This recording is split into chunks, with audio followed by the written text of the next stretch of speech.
عالم اسلام کی تاریخ کا بہت بڑا دن 17 رمضان مبارک،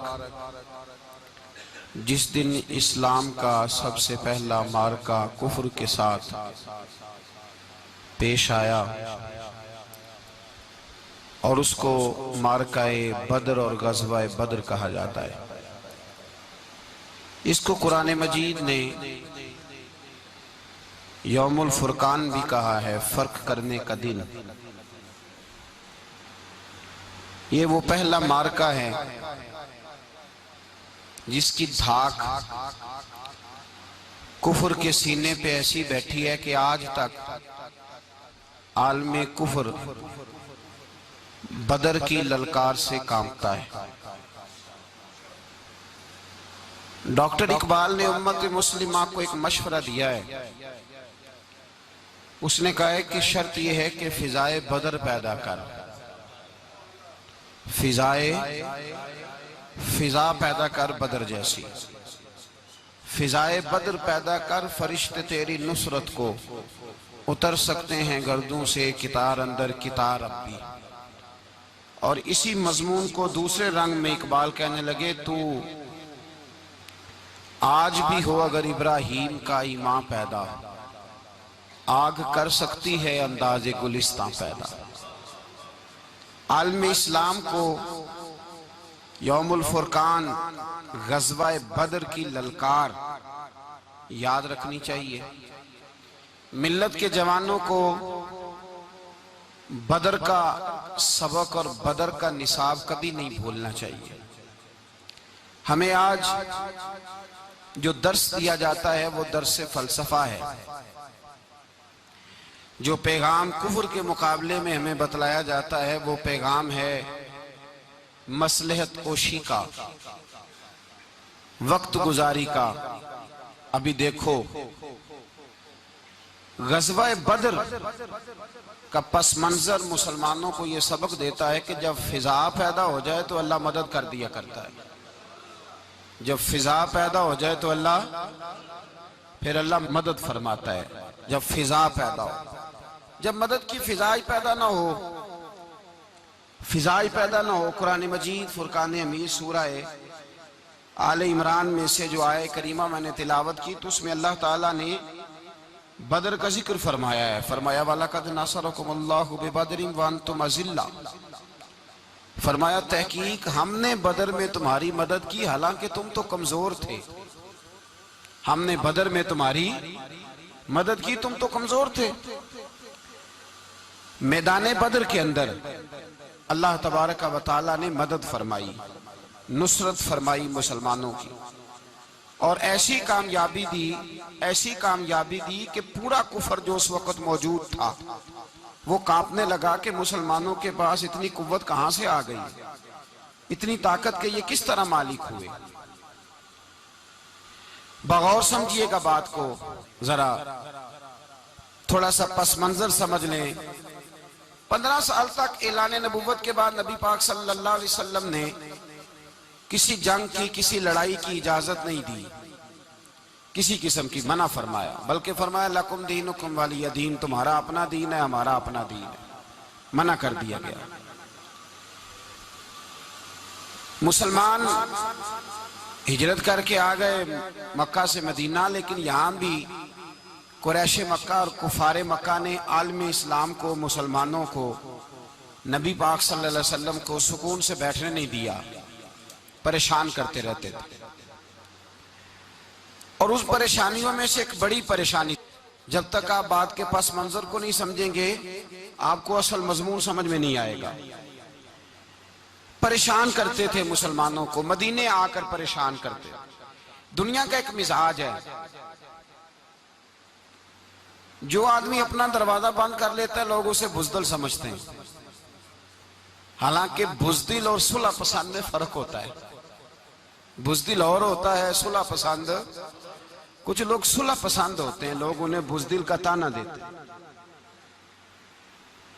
تو جو آدمی دروازہ بند کر لیتا ہے نا یا تھوڑا سا احتیاط کرتا ہے تو لوگ سمجھتے ہیں کہ یہ بزدل ہے، کمزور ہے، میں نے ڈانٹا ہے تو بھاگ گیا ہے، حالانکہ ایسا نہیں ہوتا۔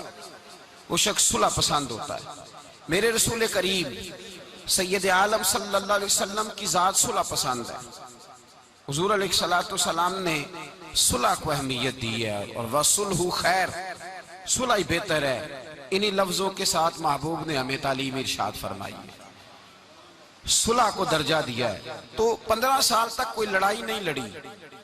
اب انہوں نے سمجھا شاید مسلمان بزدل ہیں، یہ تو تلوار ہی نہیں اٹھاتے، یہ تو شاید جانتے ہی نہیں اس فن کو، ان کو تو خبر ہی نہیں۔ یہ کیا کرتے کہ مسلمانوں کو مدینے آ کے تنگ کرتے، گھر تک آ جاتے۔ مکے کے قریش مدینے کے قریب آ کے مسلمانوں کو لوٹ کے لے جاتے۔ کئی دفعہ ایسا ہوا کہ انہوں نے آ کر کے یہاں سے بکریاں، اونٹ اور کئی اور چیزیں چوری کر کے لے گئے۔ تو مسلمان پریشان رہنے لگے۔ اللہ پاک نے طاقت دے دی، قوت دے دی مسلمانوں کو۔ حضرت عمر فاروق جیسے لوگ کلمہ پڑھ گئے، حضرت امیر حمزہ جیسے لوگ آ گئے، حضرت ابو عبیدہ بن جراح جیسے لوگ آ گئے، حضرت سیدنا سعد بن ابی وقاص جیسے دلیر اللہ نے عالم اسلام کو عطا فرمائے۔ قوت آ گئی۔ حرِّض المؤمنین علی القتال، محبوب اب تیار کرے مومنوں کو لڑائی کے لیے۔ ایک قافلہ آ رہا تھا، ابو سفیان مال لے کے ایک سفر پہ نکلا ہوا تھا، اس میں قریش کے سارے لوگوں کا مال تھا۔ اس زمانے میں بھی پارٹنر بن کے کاروبار ہوتا تھا، سارے مکے والے ایک بندے کوئی مال دے کے بھیج دیتے تھے، میرا بھی بیچ آنا، میرا بھی بیچ آنا۔ وہ سال کے بعد ایک ہی جاتا تھا، سارے جا کے۔ عرب کے جاہل معاشرے کے اندر بھی دھوکہ کرنا اور جھوٹ بولنا عیب سمجھا جاتا تھا۔ لوگ کسی کے پیسے پر نظر نہیں رکھتے۔ یہاں معاذ اللہ لوگ کلمہ پڑھ کے اس بات کا خیال نہیں رکھتے کہ مال کس کا ہے اور ہم کس طرح سے اسے استعمال کرنا ہے۔ تو ابو سفیان سب کا مال لے کے نکلے۔ جب یہ مدینے کے واپس آ رہے تھے نا، شام سے ہجرت کر کے مدینے کے پاس سے گزرنے لگے، تو اللہ کے رسول سید عالم علیہ السلام نے مسلمانوں سے کہا کہ چلو ہم بھی ان کا ایک قافلہ روک لیں، انہیں احساس دلائیں کہ تم ہمارے ساتھ زیادتی کرتے ہو تو بازو میں ہمارے بھی قوت ہے۔ اس ارادے کے ساتھ حضور نکلے۔ ابو سفیان بڑے تیز آدمی تھے، کسی نے خبر کر دی کہ وہ تو آ رہے ہیں تیرا قافلہ روکنے کے لیے۔ اب حضور سید عالم جب چلے مدینہ منورہ سے تو 313 لوگ حضور کے ساتھ تھے۔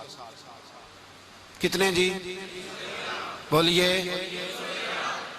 313۔ تحقیق یہ ہے کہ 312 تھے۔ حضرت عثمان غنی کو شامل کیا گیا بدریوں میں، لیکن حضور انہیں چھوڑ گئے تھے، اس لیے کہ ان کی زوجہ اور نبی پاک کی پیاری صاحبزادی بڑی علیل تھی۔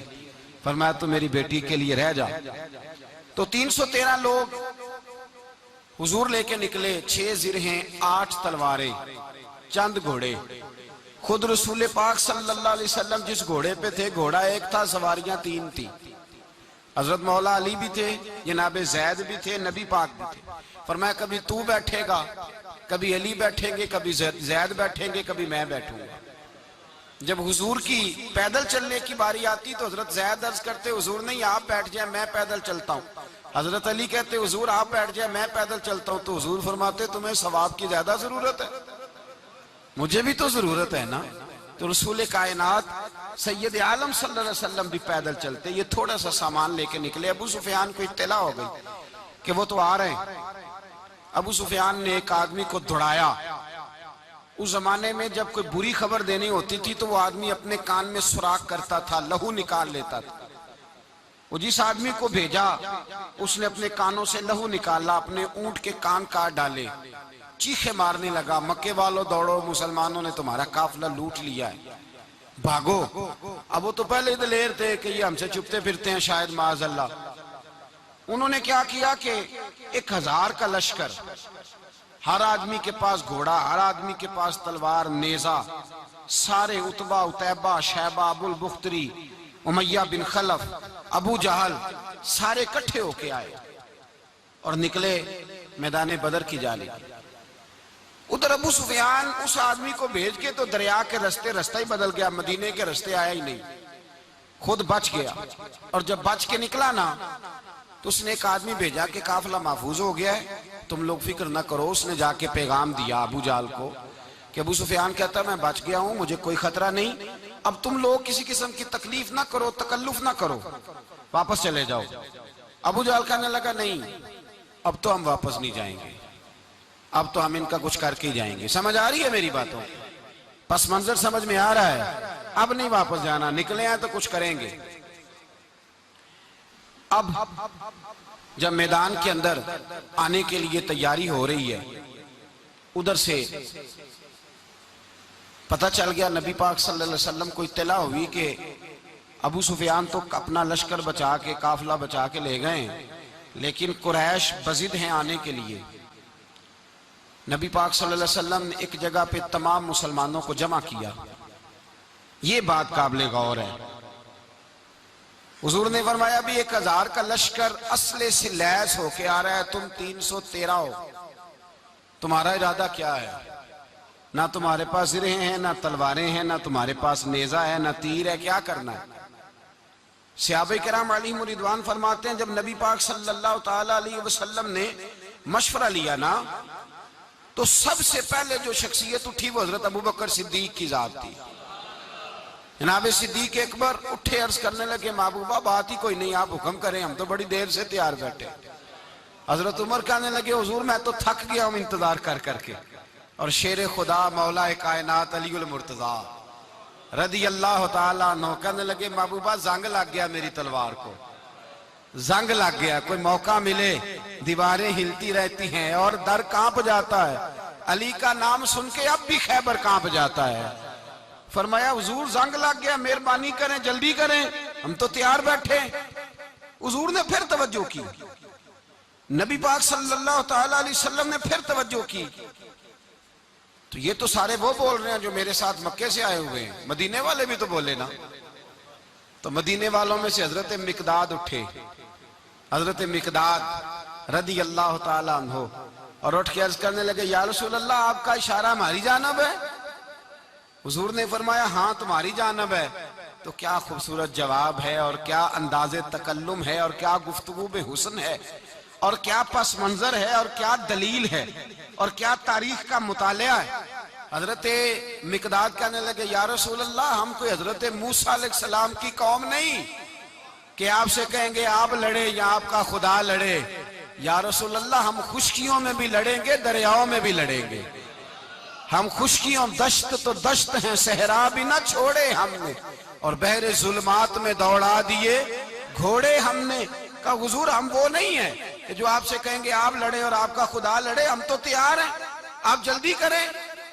پھر حضرت سعد اٹھے، سعد بن عبادہ رضی اللہ تعالیٰ عنہ اٹھے اور کیا خوبصورت عرض کیا، کہا یا رسول اللہ کس سے لڑنا ہے؟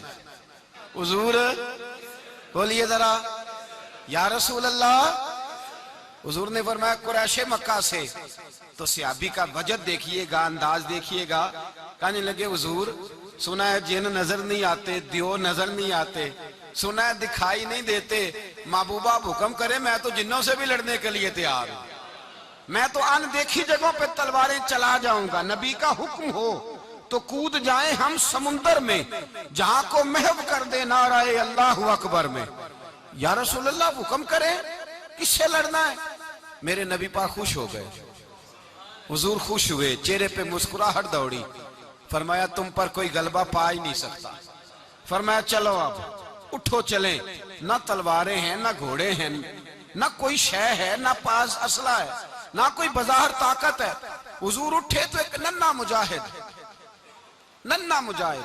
حضرت سعد بن ابی وقاص کے چھوٹے بھائی عمیر بن ابی وقاص، قد چھوٹا، حضور نے فرمایا سعد چلے عمیر رہ جائے، سعد چلے اور عمیر یہ چھوٹے ہیں۔ حضرت سعد کہتے ہیں میری عمر ابھی اس وقت تھوڑی تھی، میں 16-17 سال کا جوان تھا، تو بھائی اس سے بھی چھوٹے تھے، فرمایا تو رہ جا۔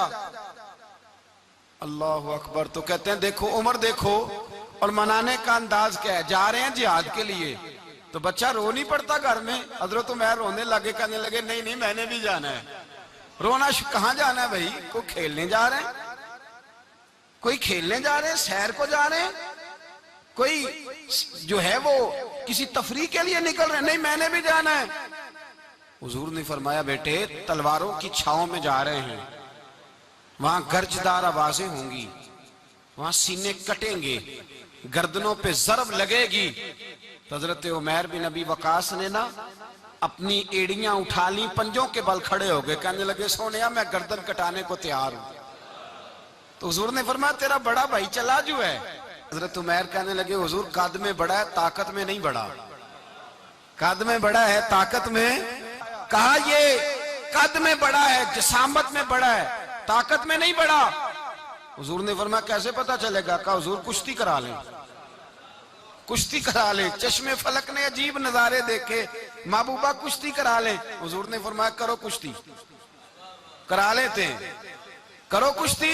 کشتی شروع ہوئی تو سبحان اللہ کیسی عجیب اور منفرد کشتی ہے۔ حضرت سعد بن ابی وقاص رضی اللہ تعالیٰ عنہ کہتے ہیں میرا بھائی پہلوان کشتی سے پہلے گلے ملتے ہیں نا، تو کہتے ہیں گلے ملنے آئے تو حضرت عمیر میرے کان میں کہنے لگے تیرا تو نمبر لگ ہی گیا ہے، اور محبوب جسے قبول کر لے پھر اسے درگزر، اسے رد نہیں کرتے، تیرا تو لگ گیا ہے، تو یار چل تھوڑی دیر کے لیے گر جا بھائی، جو ہوا چل تھوڑی دیر کے لیے گر جا، میں بھی سلیکٹ ہو جاؤں گا، تیرا کیا بگڑے گا؟ قربان جائیں۔ امام زرقانی کہتے ہیں نبی پاک کی آنکھوں میں آنسو آ گئے، حضور نے بات سنی تو رو پڑے، فرمایا ہم پر بھی کوئی غلبہ پا سکتا ہے؟ جس قوم کے 14 سال کے بچے لڑنے کو تیار ہوں انہیں کوئی گرا سکتا ہے؟ تو فضائے بدر پیدا کر، فرشتے تیری نصرت کو اتر سکتے ہیں گردوں سے، کتار اندر کتار۔ اب بھی تھوڑی دیر کے لیے بھائی آپس میں لڑے، گتھم گتھا ہوئے، پھر بڑا گر گیا، چھوٹا پشت سینے پہ سوار ہو گیا۔ میرے رسول پاک نے فرمایا چلو بھئی تمہارا دونوں کا جانا ہی مقبول ہو گیا ہے، چلو۔ یہ انداز تھا نہتے 313 بشر شوق شہادت میں۔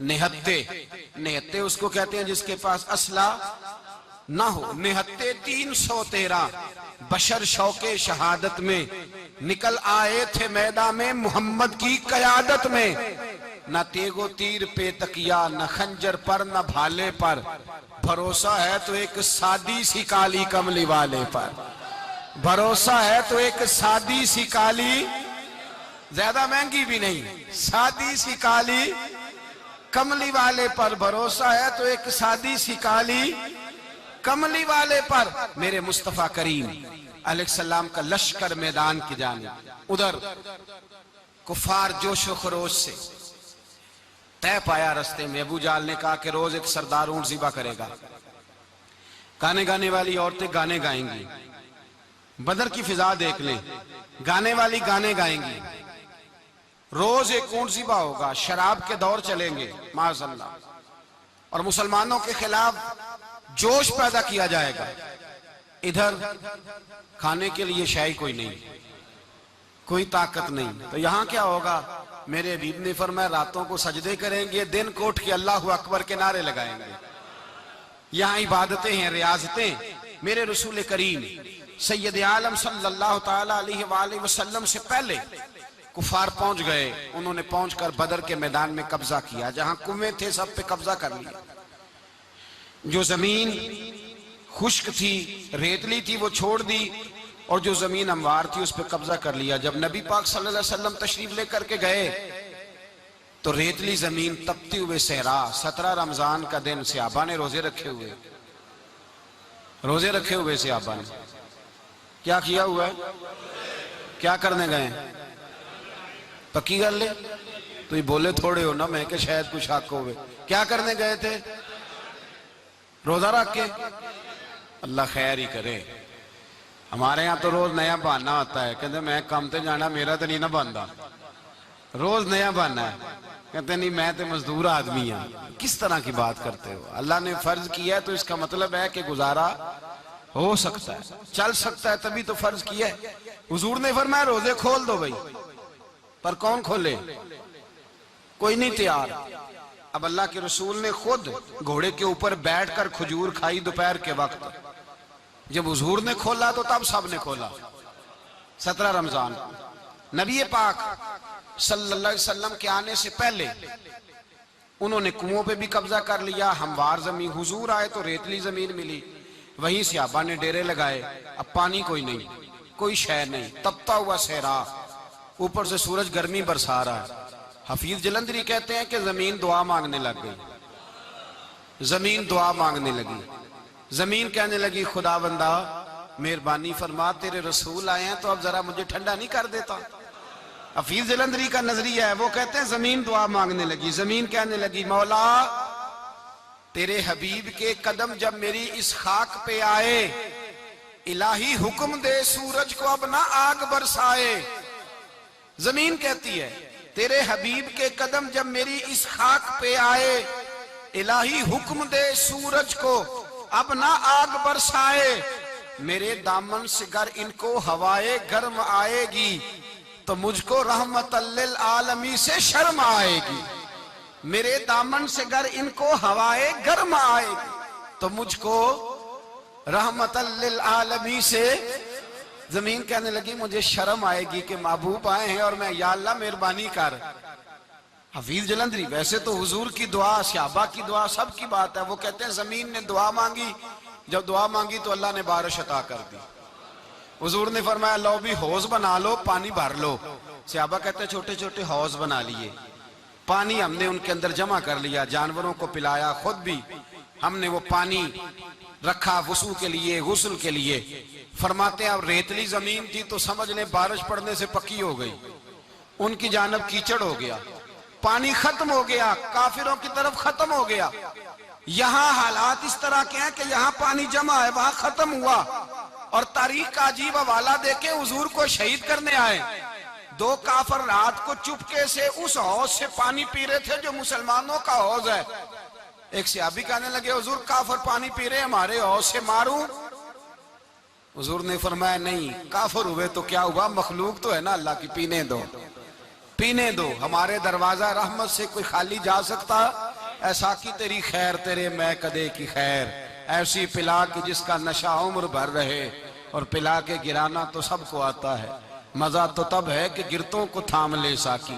کہا نہیں پینے دو انہیں۔ میرے رسول کریم سید عالم صلی اللہ علیہ وسلم نے میدان بدر میں پڑاؤ کیا، کافر ساری رات دندناتے رہے، شور کرتے رہے۔ جاسوسی کا ایک معیار ہوتا تھا، اب تو فوجوں کی وردی ہوتی ہے، پہچانے جاتے ہیں فوجی کس ملک کے ہیں، کس علاقے کے ہیں، کس جگہ سے ان کا تعلق ہے۔ اس زمانے میں کوئی وردی نہیں ہوتی تھی، ہر قبیلے کا آدمی ہوتا تھا تو لوگ گھس جاتے تھے، جاسوسی آسان ہوتی۔ آئے رات کا وقت ہے تو کچھ جاسوس بھیجے ابو جہل نے، کہا پتہ کر کے آؤ بندے کتنے، اسلحہ کتنا ہے، جوان کتنے، بوڑھے کتنے، ان کا انداز کیا ہے، سارا معلومات کر کے آؤ، کفر کی جو معلومات ہیں اس پر ذرا غور کریں۔ اب وہ شخص آیا، جا کے ابو جہل سے کہنے لگا 313 ہیں، 6 زرہیں اور 8 تلواریں، کوئی کھانے پینے کا سامان نہیں، اور کچھ بچے بھی ہیں کچھ بوڑھے بھی ہیں، عمیر بن ابی وقاص بھی ہیں، ابو عبیدہ بن جراح جیسے بوڑھے بھی ہیں، کچھ لمبا چوڑا انتظام کوئی نہیں۔ ابو جہل بڑا کھل کھلا کے ہنسا، جاسوس واپس آئے نا تو کھل کھلا کے ہنسا، کہنے لگا اس طرح کرو کہ جنگ کرنے کی ضرورت نہیں، انہیں نا صبح سب کو گھوڑوں کی پشتوں پہ باندھ کے نا تو لے چلتے ہیں مکے، وہاں جا کے دیکھیں گے ان کا کیا کرنا ہے، ان کو باندھ لو گھوڑوں کی اونٹوں کی پشتوں پر تو وہاں جا کے دیکھیں گے۔ جب یہ بات کی تو جاسوس کہنے لگا ٹھہر جا، پوری بات تو سن لے، میری پوری سن تو لے، تبصرہ تو نے شروع کر دی ہے۔ اس نے کہا چل سنا پوری۔ اس نے کہا ہے 313 پر سارے سر پہ کفن باندھ کے آئے ہوئے ہیں 313 پر بچے سے لے کر بوڑھے تک، میں جس کو پاس بھی گیا ہوں وہ مصلی پہ بیٹھا ہے اور شہادت کی دعا مانگ رہا ہے۔ مصلی پہ شہادت ہے، مطلوب مقصود مومن نہ مال غنیمت نہ کشور کشائی، ہیں تھوڑے پر آئے مرنے ہیں، جان دینے آئے ہیں، واپس جانے کا ارادہ کوئی نہیں کسی کا بھی، آئے سارے حضور کے نام پر قربان ہونے۔ ابو جہل ساری رات شراب پیتا رہا، مغویہ گانے گانے والی عورتیں ساری رات گانے گاتی رہیں، اور ادھر انداز بڑا نرالا ہے۔ حضرت ابوبکر صدیق رضی اللہ تعالیٰ عنہ فرماتے ہیں کہ صحابہ نے مشورہ کیا کہ نبی پاک صلی اللہ تعالیٰ علیہ وسلم کی طرف سب سے پہلے توجہ کریں گے کافر، حضور کے لیے کسی محفوظ جگہ کا بندوبست کیا جائے، ایک چھپر، ایک عریش، ایک جھونپڑی پہاڑ کے اوپر بنا دی گئی حضور کے لیے، مولا علی شیر خدا خود فرماتے ہیں، کہتے ہیں سب سے مشکل کام اس جھونپڑی کی حفاظت کرنا تھا، اس چھپر کی عریش کی جس میں حضور تھے۔ جب نبی پاک نے فرمایا نا میرا پہرا کون دے گا، تو کہتے ہیں ابو بکر صدیق تلوار لے کے کھڑے ہو گئے، کہنے لگے سونیا ضرورت ہی کوئی نہیں، میں جو حاضر ہوں۔ تو حضرت علی فرمایا کرتے تھے بتاؤ جو فرعون کے سامنے کھڑے ہوئے وہ زیادہ دلیر تھے یا ابو جہل کے سامنے جو کھڑے ہوئے دلیر ہیں؟ تو حضرت ابو بکر صدیق فرماتے میں پہرے پہ تھا، کافر شرابیں پی رہے تھے اور نبی پاک ساری رات عبادت کرتے رہے، ساری رات حضور نے رو کے گزار دی۔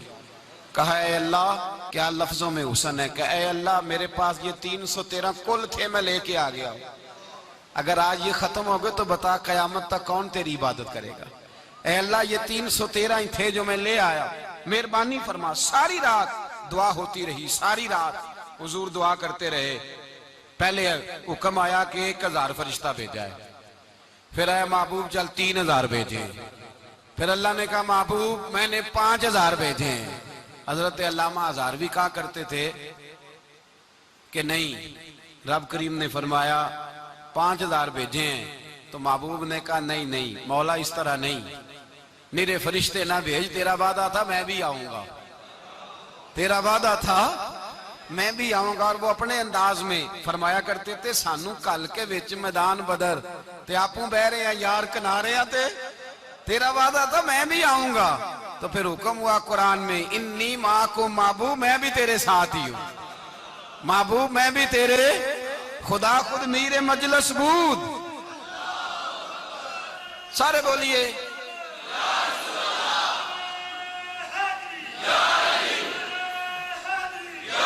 بھئی آج تو دن ہے نا نعرے لگانے کا، یوم البدر منا رہے ہیں، تو آج تو ٹھنڈا ٹھنڈا نعرہ نہ لگائیں، میں نے اپیل کی تھی کہ نعرہ تحقیق بھی لگایا کریں۔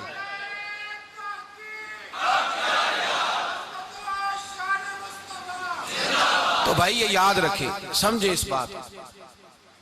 فرمایا حضرت ابو بکر صدیق فرماتے ہیں پہلے 1000 پھر 3000 پھر 5000 فرشتے آئے، اور جوک در جوک فرشتے آئے۔ کہتے ہیں سرکار ساری رات روتے رہے، ساری رات، تیرے صرف اسلحے سے ہی اللہ کی مدد نہیں آئے گی، تو نے ایٹم بم بنا لیا اور توفیق عید کی نماز کی بھی نہیں، اس سے تھوڑی مدد آئے گی۔ میرے مصطفیٰ کریم سید عالم صلی اللہ علیہ وسلم نے فرمایا امت کو درس دیا، اسلحہ بھی جمع کرنا، طاقت بھی اکٹھی کرنا، صفیں بھی بنانا، اپنے اندر اتحاد بھی پیدا کرنا، لیکن اگر تم نے کفر پر غلبہ حاصل کرنا ہے تو اس کے لیے خدائی مدد کی ضرورت ہوگی۔ اگر تم سے اللہ کی مدد روٹھ گئی تو جتنے مرضی اسلحے جمع کرتے پھرو، جتنی مرضی طاقتیں اکٹھی کرتے پھرو، پھر جس قدر مرضی تم ایٹم بم بناتے پھرو، جب خدائی مدد ہی تمہارے ساتھ نہیں تو کیسے نظام چلے؟ تو حضرت ابو بکر صدیق فرماتے ہیں ساری رات، حتیٰ کہ میں بے چین ہو گیا، حضور سجدے میں تھے تو میں حضور کے اوپر لیٹ گیا، میں نے کہا محبوب بس کریں، اٹھ کے دیکھے تو صحیح میرے اللہ نے کتنی مدد نازل فرما دی ہے۔ صبح رسول پاک تشریف لائے، صحیح مسلم، ابو داؤد، کتابوں کے نام یاد رہیں گے۔ حضرت انس بن مالک حدیث کے راوی ہیں، کہتے ہیں حضور اٹھے اور ایک دن پہلے چھڑی لے کے میدان میں آئے، ایک دن پہلے اٹھے، دیکھو میرے محبوب کے علم کی شان۔ میرے اعلیٰ حضرت فرماتے ہیں اور کوئی غیب تم سے نہا ہو بھلا جب خدا ہی نہ چھپا رہا، اور کوئی غیب تم سے نہا ہو بھلا جب خدا ہی نہ چھپا رہا، تم پر کروڑوں درود۔ اور ہمارے ایک شیخ تھے علامہ تحسین رضا صاحب رحمۃ اللہ علیہ، ان کا بڑا خوبصورت شعر ہے، وہ فرمایا کرتے تھے علم غیب رسول کے منکر اس حقیقت کو بھول جاتے ہیں، غیب مانا کہ راز ہے لیکن راز اپنوں سے کب چھپاتے ہیں، راز مانا، غیب مانا کہ راز ہے لیکن راز اپنوں سے کب چھپاتے۔ ایک دن پہلے حضور میدان میں آئے، صحیح مسلم کی حدیث، اور محبوب پاک صلی اللہ علیہ وسلم کے دست مبارک میں چھڑی ہے۔ حضرت انس کہتے ہیں حضور میدان میں آئے اور حضور نے لکیر کھینچی، فرمایا کل یہاں ابو جہل مرے گا۔ کب مرے گا؟ یہاں مرے گا۔ فرمایا یہاں عتبہ مرے گا، یہاں عتیبہ مرے گا، یہاں ولید مرے گا۔ حضرت انس فرماتے ہیں میری لکیروں پہ نظر تھی، لوگ جنگ لڑتے رہے، میں لکیریں دیکھتا رہا، اللہ کی عزت کی قسم جہاں حضور نے چھڑی رکھی تھی جو مرا وہی آ کے مرا ہے۔ جو مرا ہے وہیں آ کے، جو دن کو کہہ دیا دن ہے تو دن نکل آیا، جو شب کو کہہ دیا شب ہے تو رات ہو کے رہی۔ خدا نے ان کی زبان کو وہ اختیار دیا، جو نکلی منہ سے ان کے وہ بات ہو کے رہی۔ فرمایا جہاں حضور نے چھڑی رکھی تھی جو مرا ہے وہیں آ کے مرا ہے میرے رسول کریم سید عالم صلی اللہ تعالی علیہ وسلم نے اگلے دن صبح اٹھ کے صف بندی بنوائی۔ حضور نے اپنے ہاتھ کے اندر چھڑی لے لی، فرمایا چلو ابھی صفیں سیدھی کرو۔ کیا کرو؟ کرانی چاہیے نا صفیں سیدھی، ہمیں کر بھی لینی چاہیے نا۔ حضور نے فرمایا تم صفیں سیدھی کرو، اللہ تمہارے دل سیدھے کر دے گا۔ تو یہاں سیدھے کرانے والے ہوتے ہیں، کرنے والا۔ اور میرے نبی پاک صلی اللہ علیہ وسلم نے فرمایا جب تم نماز کے لیے صفیں سیدھی کرتے ہو تو رب تو تمہیں دیکھ کے مسکراتا ہے، جو اس کی شان کے لائق ہے۔ حضور صفیں سیدھی کرا رہے تھے۔ حضرت سواد انصاری ایک صحابی تھے تو پیٹ ان کا بڑا تھا، حضور نے چھڑی رکھی، فرمایا پیچھے ہٹ تھوڑا سا، بڑا پیٹ تھا۔ چھڑی لگائی نہ تو کہنے لگے حضور کیوں ماری ہے چھڑی آپ نے مجھے؟ نبی پاک صلی اللہ علیہ وسلم نے فرمایا چل ناراض نہ ہو، بدلہ لے لے۔ کہنے لگے لائیں دے بدلہ۔ حضور نے چھڑی پکڑائی تو کہنے لگے کپڑا ہٹائیں۔ حضور نے کپڑا ہٹایا تو جسم اقدس چومنے لگے، کہنے لگے محبوبہ پتہ نہیں تھوڑی دیر کے بعد کیا بننا ہے۔ میں نے کہا جاتی جاتے بوسے لے لوں حضور، بوسے لے لوں جاتے جاتے مصطفیٰ کریم۔ اور یہ واقعات کئی صحابہ کے، حضرت عکاشہ بن محصن کا بھی ہے اور بھی کئی لوگوں کا۔ میرے رسول پاک علیہ السلام میدان بدر میں، بدر کی فضا عرض کر رہا ہوں، دو صحابی تھے، ایک کا نام حضرت حذیفہ بن یمان اور ایک کا نام حضرت حسیل۔ یہ دو صحابی ہیں رسول پاک صلی اللہ علیہ وسلم۔ یہ کہیں سے آ رہے تھے واپس، ابو جہل کی ملاقات ہو گئی۔ جنگ میں جا رہے ہو، اپنے نبی کے لیے آئے ہو، مدد کرو گے؟ انہوں نے کہا نہیں ہم تو ویسے ہی آ رہے تھے۔ ابو جہل نے کہا اگر ویسے ہی آ رہے تھے تو ٹھیک ہے جاؤ، وعدہ کرتے ہو لڑو گے تو نہیں؟ کہا نہیں لڑیں گے۔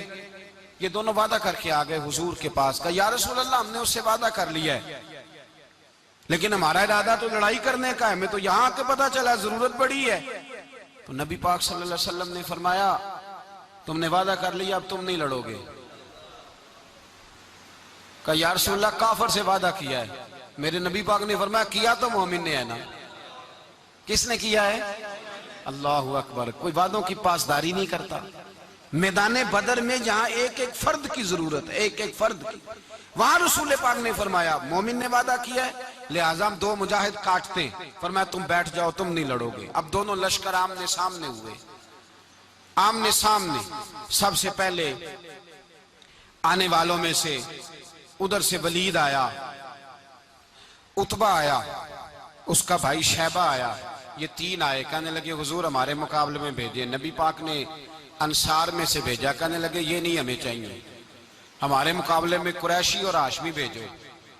برادری کا بڑا شوق تھا نا قریشی۔ حضور نے فرمایا چلو تمہارا جلدی مرنے کا ارادہ ہے تو بھیج دیتے، ٹھیک ہے تمہارے پائے کے بھیج دیتے ہیں۔ حضور نے فرمایا چلو امیر حمزہ اٹھو۔ حضرت امیر حمزہ اسد اللہ و رسولہ اٹھ کے کھڑے ہو گئے۔ فرمایا چلو علی آپ بھی اٹھو۔ شیر خدا تو یوں اٹھے کہ جیسے پہلے سے ہی کھڑے تھے۔ حضور نے فرمایا چلو ابو عبادہ بھی اٹھے، تینوں صحابی اٹھے۔ حضرت عبادہ ذرا بوڑھے تھے، ان کے لیے تھوڑا مشکل ہوا دشمن کو سنبھالنا، باقی تو دونوں نے کاٹ کے رکھ دیے دشمن۔ اور حضرت علی رضی اللہ تعالیٰ نے دیکھا نا جناب عبادہ ذرا زخمی ہو گئے، ذرا زخمی ہو گئے، دشمن ان کا بھاری ہو رہا تو دوڑے گئے، مارا، حضرت عبادہ کا دشمن بھی مارا، اور جناب ابو عبادہ کو کندھوں پہ اٹھا کے در رسول پہ لے گئے۔ کہنے لگے سونے یا رسول اللہ آپ کے دشمن میں مار آیا ہوں، غلام بچا کے لے آیا ہوں، یہ میں لے آیا ہوں آپ کی، یہ شان ہے حضرت علی شیر خدا کرم اللہ۔ اب جنگ کا نکارہ بجا، کہاں 1000؟ ایک مورخ کہنے لگا نہیں پورا 1000 نہیں تھا، 950 تھا۔ میں کہا چل تو 900 کر لے یار، اس میں کون سی حرج والی بات ہے؟ پھر بھی 900 اور 300 کا کیا مقابلہ؟ اور پھر اسلحے سے لیس 1000 کا لشکر۔ میرے رسول کائنات سرور عالم صلی اللہ علیہ وسلم جب جنگ چھڑی، امیہ بن خلف بڑا مارتا تھا حضرت بلال کو، جناب بلال کے قابو ہی آ گیا، حضرت بلال کے قابو آ گئے۔ کہنے لگا معافی مل جائے گی، معافی مل جائے گی، معافی مل جائے گی، دوڑنے لگا۔ حضرت عبد الرحمن بن عوف کہنے لگے بلال جب کوئی معافی مانگے تو دے دینی چاہیے۔ فرمایا سب کو دینی ہے، اس ظالم کو نہیں دینی۔ پکڑ کے مارا جناب سیدنا بلال حبشی رضی اللہ تعالیٰ، پکڑ کے مارا، فرمایا مجھے بڑی سزائیں دیتا تھا۔ اس امت کا فرعون ابو جہل نے ساری زندگی ستایا ہے۔ دو چھوٹے چھوٹے بچے معوذ اور معاذ، اور ان کی عمریں 17 سال سے کم بتائی جاتی ہیں، اور حسین لفظ ہیں۔ حضرت عبد الرحمن بن عوف کہتے ہیں دونوں میرے پاس آئے، اور ایک روایت میں یوں بھی انداز ہے، کہتے ہیں ایک بھائی کا قد چھوٹا تھا، تلوار اونچی تھی اس سے، اور آئے، اور یہ لفظ ہیں تاریخ میں محفوظ، آئے آ کے کہنے لگے عبد الرحمن سے چچا ابو جہل کدھر ہے؟ تو میں نے کہا تم نے کیا کرنا ہے؟ ان کا جواب پتہ کیا ہے؟ یہ نہیں کہا کہ دین کا دشمن ہے، یہ نہیں کہا بڑا ظالم ہے اس لیے مارنا ہے، کہا تم کیا کرو گے؟ تو جواب وہ شاہ نامہ اسلام نے اپنے لفظوں میں بیان کیا، کہنے لگے مریں گے۔ زیادہ یہی ہے نا کہ ہم کمزور ہے، پوچھنے کا سٹائل یہ تھا کہ تم بچے ہو، تم نے کیا کرنا ہے؟ تو پتہ ان کا جواب کیا ہے؟ حفیظ جلندری کہتے ہیں وہ کہنے لگے مریں گے یا ماریں گے ناری کو، سنا ہے گالیاں دیتا ہے وہ محبوب باری کو صلی اللہ علیہ وسلم، کہنے لگے ہمارے نبی کو معاذ اللہ برا کہتا ہے، چھوڑیں گے نہیں، جانا ضرور ہے، اگر اسے مار نہ سکے تو مار کے تو آ جائیں گے نا، جانا ضرور ہے۔ تو کہتے ہیں ہم نے اشارہ کیا، میں نے کہا وہ گھوڑے پہ جا رہا ہے، وہ دیکھو، کہتے ہیں بس چھلانگے لگاتے دوڑے، بھاگے گئے، ایک نے اچھل کے تلوار ماری، دوسرے نے بھی گرایا، تیسرے نے بھی زخمی کیا۔ ابو جہل نے تلوار ماری تو ایک بھائی کا بازو کٹ گیا، بازو کٹ گیا تو ہلکا سا گوشت لٹک رہا تھا، اس نے پیر رکھ کے گوشت بھی جدا کر دیا اور کاٹا ابو جہل کو۔ جب نیچے گرا تو اب عبداللہ ابن مسعود آئے، دیکھا کچھ جان باقی ہے، رسی جل گئی، بال نہیں گئے۔ حضرت عبداللہ ابن مسعود جب گلا کاٹنے لگے تو کہنے لگا ذرا نا گردن نیچے سے رکھ کے کاٹنا، گردن ذرا نیچے رکھ کے کاٹنا۔ فرمایا کیوں؟ کہنے لگا ذرا سردار ہوں، گردنوں میں پڑی گردن میری اونچی نظر آنی چاہیے، رسی جل گئی پر بال، کہنے لگا ایسا نہ ہو غلاموں میں پڑی ہو تو چودھری کی گردن لہدہ ہی نہ نظر آئے، ذرا نیچے سے رکھ کے کاٹنا۔ حضرت عبداللہ ابن مسعود رضی اللہ تعالیٰ انہوں نے گردن کو کاٹ ڈالا۔ میرے بھائی اب جنگ ختم ہونے لگی آہستہ آہستہ، دونوں بچے اپنی تلواریں لے کے در رسول پہ آئے، ایک کہنے لگا میں نے مارا ہے، دوسرا کہنے لگا حضور میں نے مارا ہے۔ حضور نے فرمایا تلواریں دکھاؤ، خون کس کو لگا ہے؟ جب خون دیکھا تو دونوں کو ایک جتنا لگا تھا۔ میرے حبیب مسکرائے، فرمایا تم دونوں نے مارا ہے، تم دونوں نے مارا ہے۔ میرے رسول پاک سید عالم صلی اللہ تعالیٰ علیہ وسلم نے دیکھا امیہ بھی مر گیا، ابو البختری، عتبہ، عتیبہ، شیبہ، امیہ بن خلف، بڑے بڑے دشمن مر گئے، 70 کے قریب قتل ہوئے، 70 کے قریب گرفتار ہوئے، باقی بھاگ گئے، 14 صحابہ صرف شہید ہوئے۔ ان کے جو مر گئے نبی پاک نے کنویں کے اندر پھینک دیے، اور کنویں کے سرانے کھڑے ہو کے ذمہ داری سے، سیاستہ کی روایت عرض کر رہا ہوں ذمہ داری سے، حضور نے بدر کے کنویں پہ کھڑے ہو کے فرمایا او کافرو، او فلاں بن فلاں، او فلانے کے بیٹے فلانے، تم نے دیکھ لیا میرے رب کے وعدے کتنے سچے ہیں؟ حضرت عمر کہنے لگے حضور مردوں سے آپ باتیں کر رہے ہیں؟ تو نبی پاک نے فرمایا عمر جتنا تم سن رہے ہو اتنا یہ بھی سن رہے ہیں، اگر کافر سن سکتے ہیں تو داتا علی اجمیری نہیں سن سکتے؟ اگر کافر سن سکتے ہیں تو معین الدین اجمیری نہیں سن سکتے؟ کہاں بیٹھ کے تو عقیدہ پڑھتا رہا ہے؟ اگر مشرکوں بے ایمانوں کا آواز آتی ہے تو کیا حضرت ابو ہریرہ اپنی قبر میں نہیں سنتے؟ غوث اعظم جیلانی نہیں سنتے؟ میرے اعلیٰ حضرت کا عقیدہ ہے، وہ فرماتے ہیں واللہ وہ سن لیں گے اور فریاد کو پہنچیں گے ہم۔ اتنا تو ہو کوئی فریاد کرے دل سے، اتنا تو ہو کوئی فریاد کرے دل سے، اور اگر کافر اور بے ایمان کنویں میں گرا سن سکتا ہے تو کیا آمنہ کا لال اپنے مزار میں نہیں سن سکتے؟ کہاں سے لوگ عقیدہ لے آتے ہیں؟ میرے نبی پاک نے فرمایا سنتے ہیں۔ سلام دیتے ہو جب قبرستان جاتے ہو؟ کیا کہتے ہو؟ سلام کس کو کہا جاتا ہے؟ اس کو کہا جاتا ہے جو وعلیکم السلام کہے، اس کو کہا جاتا ہے جو وعلیکم السلام کہے۔ او بھائی سنو، میرے رسول پاک سید عالم صلی اللہ تعالیٰ علیہ وآلہ وسلم نے کہا دیکھا تم نے میرے رب کا وعدہ کتنا سچا ہے؟ یہ کہہ کے میرے رسول پاک آئے، ایک آدمی کو پہلے بھیجا، فرمایا جاؤ جا کے خوشخبری دے دو اللہ نے فتح دے دی ہے۔ خوشخبری دو۔ پھر حضور آئے۔ ان گرفتار ہونے والوں میں حضور کے اپنے داماد ابو العاص بھی ہیں، حضور کے چچا جناب عباس بھی ہیں، وہ بھی ہیں، اور بھی کئی لوگ ہیں گرفتار ہونے والے آئے۔ حضرت انس کہتے ہیں آدھی رات کا وقت تھا، جب ان کو لایا گیا نا گرفتار کرنے والوں کو مدینے، تو صحابہ کو غصہ ہی بڑا تھا، ذرا کس کس کے رسیاں باندھ دی۔ حضرت بلال کی ڈیوٹی تو ذرا زور زور سے باندھتے تھے، زور زور سے، ذرا تگڑی کر کے، بڑا ستایا تم لوگوں نے، زور زور سے۔ کہتے ہیں آدھی رات کا وقت ہوا، میں مسجد میں آیا تو حضور کو بے چینی سے ٹہلتے دیکھا مسجد میں۔ تو میں نے کہا حضور کیا ہوا؟ یہ سونے کا وقت تھا، آپ کے آرام کا، تھکے ہارے آئے تھے۔ تو حضور نے فرمایا تم نے رسیاں زور سے باندھ دی ہیں، وہ ہائے ہائے کرتے ہیں، مجھے نیند نہیں آتی۔ نیند، حضور وہ دشمن ہے، وہ آپ کا دشمن ہے۔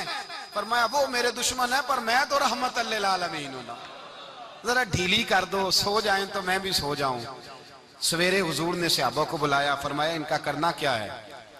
حضرت عمر کا مشورہ سنو۔ حضرت عمر کہنے لگے حضور جو میرے رشتہ دار ہیں میرے حوالے کرے، پہلے میں ان کی گردنیں کاٹوں، جو ابو بکر کے ہیں اس کو ان کی گردنیں کاٹے، جو عثمان کے ہیں علی کے ہیں ان کو دو، سب کو کاٹیں، اپنے اپنے رشتہ داروں کو۔ میرا جو ہے میں اپنے ہاتھوں سے اسے ذبح کروں گا، میرے نبی کی دشمنی کرتا ہے۔ حضور نے فرمایا عمر تیرا فیصلہ ذرا تگڑا ہے، تھوڑا نرم چاہیے۔ حضرت ابو بکر صدیق کو بلایا، فرمایا تیرا کیا ارادہ ہے؟ حضرت ابو بکر کہنے لگے حضور کچھ فدیہ لے لیں، ان پہ رحم کریں، مجھے لگتا ہے بہت سارے کلمے پڑ جائیں گے، کچھ مہربانی کریں، ان پہ شفقت کریں۔ حضور نے فدیہ تعین کر دیا، فرمایا اتنے اتنے پیسے دو، جاتے جاؤ۔ کچھ نے کہا ہم غریب ہیں، فرمایا تم مسلمانوں کے 10 بچوں کو حساب کتاب سکھا دو، تمہیں چھٹی۔ کچھ نے کہا جی ہمیں یہ بھی نہیں آتا، فرمایا تم ویسے ہی آزاد ہو جاؤ۔ بہت ساروں پہ مہربانی کی۔ حضرت عباس کھڑے ہوئے حضور کے سامنے، چچا، تو نبی پاک نے فرمایا چاچا وہ لاؤ فدیہ۔ کہنے لگے بھتیجے میرے پاس تو کچھ بھی نہیں، کوئی شے نہیں۔ تو حضور نے فرمایا چاچا وہ جس دن تم آ رہے تھے کمرہ کا دروازہ اندر سے بند کر کے اتنی بڑی سونے کی اینٹ میری چاچی کو دی تھی، کہا اگر میں بچ کے آ گیا تو ٹھیک ہے، نہ آیا تو تمہارے لیے کافی ہوگی، وہ کدھر ہے؟ خیال آیا، حضرت عباس کانپنے لگے۔ یہ سن کر حضرت عباس پر راشا ہوا طاری کہ پیغمبر تو رکھتا ہے دلوں کی بھی خبرداری۔ خیال آیا مسلمان نیک و بد پہچان جاتے ہیں اور محمد آدمی کے دل کی باتیں جان جاتے ہیں۔ کہنے لگے وہ کدھر ہے؟ تو جناب عباس کہنے لگے محبوبہ وہ تو فدیہ تو میں دوں گا ہی اب، لیکن میں مان گیا ہوں آپ اللہ کے سچے رسول ہیں، اس لیے کہ میرے اور میری بیوی کے علاوہ کسی کو اس بات کی خبر نہ تھی۔ اسی جنگ میں حضرت ختیجہ کا وہ ہار آیا جس کا تذکرہ میں پچھلے دنوں کر چکا، اللہ تعالیٰ نے فتح دی۔ کسی جگہ بھی کوئی تکبر کا لفظ میرے نبی پاک نے بیان نہیں فرمایا، کسی جگہ حضور نے یہ نہیں کہا کہ ہم بڑی دانائی سے لڑے، ہم بڑے دلیر تھے، ہماری صف بندی بڑی سیانی تھی، یہی فرمایا وَلَقَدْ نَصَرَكُمُ اللَّهُ بِبَدْرٍ، اللہ نے ہماری مدد کی، اللہ نے ہماری۔ میری اور آپ کی زندگی میں جہاں نقص واقع ہوتا ہے نا، وہاں ہم کامیابیاں اپنے کھاتے میں ڈالنے لگتے ہیں تو فضائے بدر پیدا نہیں ہوتی۔ یاد رکھیں اگر رات کو گانے سنیں گے، شراب کباب کے دور چلیں گے تو پھر بدر کی فضا پیدا نہیں ہوگی، پھر تو کفر کی فضا پیدا ہوگی۔